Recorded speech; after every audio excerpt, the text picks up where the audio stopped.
YouTube video number 9 in the 1911 by knifemaker series. Just got back from my second trip to the range for proving this gun out. Just to recap on the last trip, fired 125-ish rounds on that day sometime last week. Had 4 malfunctions after the 70th round when the gun was very dirty. They happened on 3 different magazines using 3 different types of ammunition, so I don't blame it on mags or ammo. I blame it on the fact that the gun was very dry. I had put 4 drops of oil on a Q-tip, swabbed it inside the firing pin chamber, swabbed it inside the trigger bow channels, and swabbed it on the rails. Most of the oil was left in the Q-tip. It was really just a surface protectant. Most of my polymer duty guns have run just fine, really dry, and they stay cleaner longer that way in a holster. That's not going to be the case with this. 1911 is like a little more lubrication. This one is no exception. This time out, I was using Blazer Brass 230 grain full metal jacket and Remington UMC 230 grain metal case. And the accuracy was similar on both of them, and I'll get back to accuracy in a minute. Didn't fire any defensive ammo today because I couldn't find any. Everybody's sold out with the riots going on, so kind of hard to get my hands on ammo. This I had. I fired 200 rounds exactly today, and somewhere between the 100th and 110th round, I had my one and only malfunction for the day. The gun had not been oiled. Now, I oiled it before I shot. Let me correct myself. Oiled it before I shot more liberally than I had before. Put a couple of drops on the rails, a couple of drops in the trigger bow channels, drop on either side of the hammer, dropped down on top of the disconnector, let it run down into the sear and the disconnect. So everything was, and drop or 2 on the bushing for the barrel. So everything was well lubricated. Even put one on the link where it swivels. So everything was much better lubricated. You can even see a little oil coming out from underneath the slide right there, just a tiny bit. Not dripping wet by any stretch of the imagination. Between 100 and 110 rounds, I had my one and only malfunction. I put my finger in my t-shirt, swabbed as much carbon out of the chamber as I could, did not break the gun down. Swabbed a dry swab down the barrel just to make sure there was no grit in the chamber, and locked the slide to the rear and put 2 drops of oil up under it on the rails so that oil could work back into the rails, and that was all the lubrication I had for the rest of the day. Shot another 90-ish rounds, getting to a 200, and never had a failure. All these magazines worked great. The Rock Island is my favorite just because it's easier to see with the extension of the floor plates, and it's an 8-round mag. Nice smooth finish, works great. The old GI mag, or what I think is an old GI mag, works great. Whatever this thing is, this stainless steel thing with the round follower, works good. It says Colt 45 Auto. I don't know if that's real Colt. Maybe the font's wrong. I know it doesn't have the horse emblem on it. It's a little gritty. So the round, just pushing the rounds and sliding them in is not as easy and smooth as it is with these. Don't know if I'll keep that. May buy a couple more of these. But they worked well. Only had the one malfunction.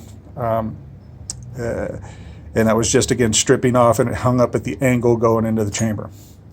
Accuracy was identical with this ammo and this ammo. So choice of ball ammo doesn't seem to be an issue. And last time, the Winchester PDX-1 230 grain jacketed hollow point fired identically to this, so I can say it's going to fire identically to this, and some Federal, what I think was Federal 230 grain. So ammo doesn't seem to be an issue. Now, this is not a precision gun. My group's at 25 yards. Trying to support myself on a shot up trash can with all kinds of pointy edges with my knee down in the gravel and the brass. Groups were 6 inches, 7 inches at 25 yards. And that's walked off with my size 13 shoes at 75 paces from the target to the muzzle. And at that range, the MS Big Dot sight on the front of this thing covers 80% of the target. It's really huge. That's a big old sight. So I'm having to use my imagination on where the point of impact is, which is in the center of that. Now, the green tritium dot in the center of this covers 25% of the target. So I'm having to imagine the center of the little green dot. So not a precision sight by any stretch of the imagination. Not even close. but I'm happy with 6 to 7 inch groups, semi-supported at that range.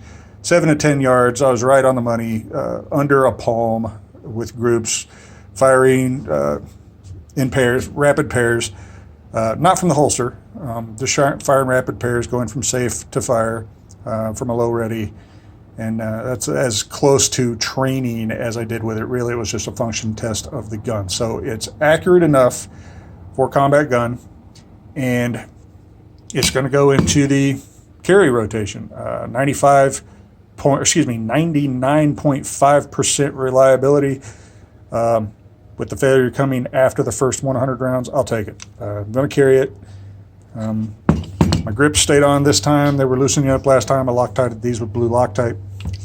The other thing I did with the gun between shoots was to go in, took it all down, and do a better trigger job on it. The trigger was a little gritty last time, so got out the 1000 grit, the 2000 grit, just because I don't have the Arkansas stones that Gunsmith use.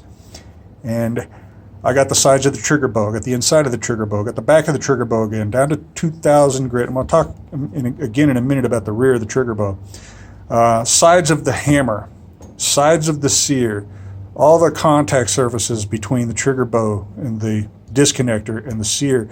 The top of the sear nose, that really critical angle, I did that. I did it without jigs. I gave it the bevel on the back side of that to a third of the width. I did that without jigs. I was a little scared, but it works. I had no hammer follow. Everything's working exactly as it should. I was just real careful, and seemed to work. The trigger now breaks like glass. There's no creep, smooth as hell.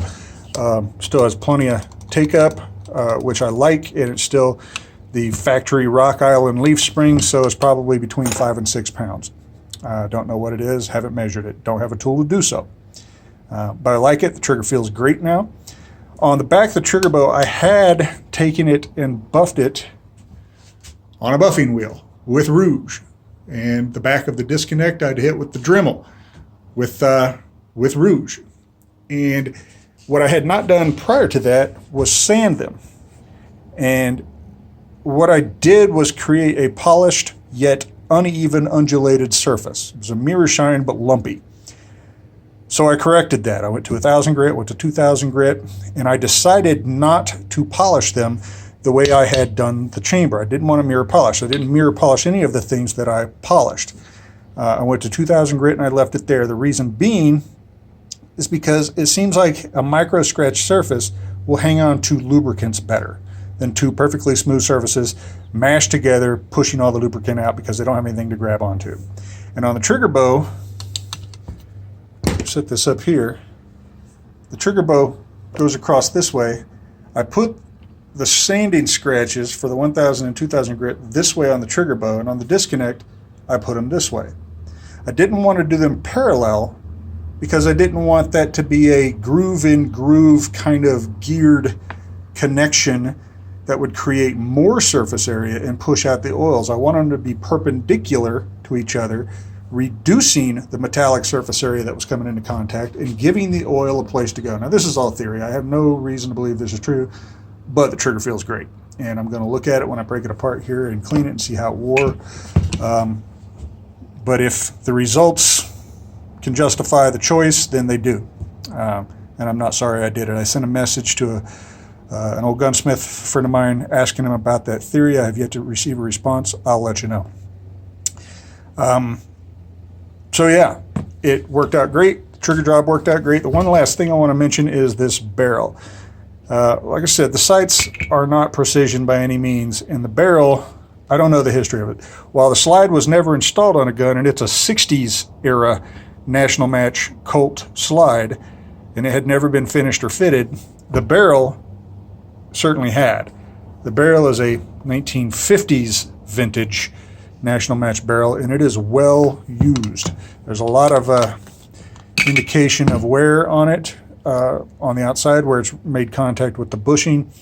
So this thing's at least 65 years old. I don't know how many thousands of rounds it's had in it. Quite possible that this is or is on its way to being shot out. I don't know. I haven't measured the bore. It fits great on the bushing. The fit up is awesome in the gun. and it shoots straight enough. So it may be a non-issue, but I reserve the right to, if I want to see how accurate I can make this gun, to fit a Barstow or some other match grade barrel in it at some point in the future. And that'll be another video. But that's it. The gun's going in rotation. It is a success, and I'm going to call this video series to a temporary end unless there are updates. Have a great day, YouTube.